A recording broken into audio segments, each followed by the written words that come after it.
السلام عليكم ورحمة الله وبركاته. ازيكم يا حبايبي، عاملين ايه؟ النهارده ان شاء الله اليوم ال 42 معانا في دورة فراخ رمضان.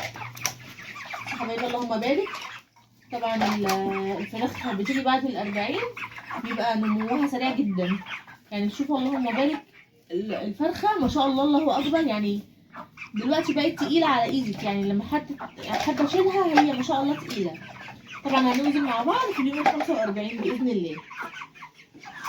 طيب يا حبايبي، انا محضره لهم ايه النهارده؟ ده نص كيلو رز، انا بس مش عايزه انزله لهم في الارض عشان هيبهدلوا الدنيا. وهنحط عليه شويه من العلف على حته الفول على الذره المدشوشه زي ما اتعودنا، نحط كده شويه مش كله،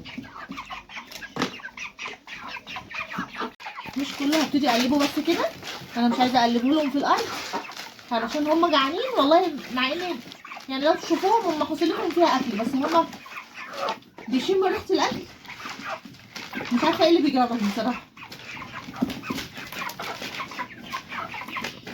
كده احط لهم كده شويه هنا عشان يبعدوا عني، عشان اعرف اقلب بقيه الخلط.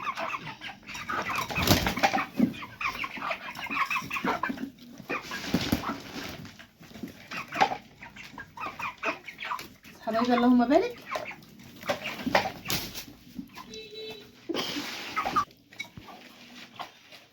طبعا يا حبايبي انا اسفه جدا ان الفيديو امبارح ما نزلش في ميعاده، انا نزلته النهارده لان كان في عندي مشكله، مش عارفه كل ما احمل الفيديو يجي لحد الاخر هو بيتحمل ويرجع يتحمل تاني من اول الفيديو، ما كانش راضي يتحمل خالص من امبارح. انا نزلته لكم النهارده الصبح، اللي هو اليوم ال 41 ده. النهارده ان شاء الله اليوم ال 42 معانا، وده كان الفيديو بتاعنا معانا النهارده حبايبي. طبعا احنا مش بنعمل حاجه جديده، بس احنا زي ما اتعودنا اني بصور لكم يوم بيوم علشان نشوف الدوره دي لاخرها هتوصل معانا لحد فين. وده كان الفيديو بتاعنا يا حبايبي النهارده. فياريت لو عجبكم الفيديو فعلوا زر الجرس واشتركوا في القناه عشان يوصلكم كل جديد.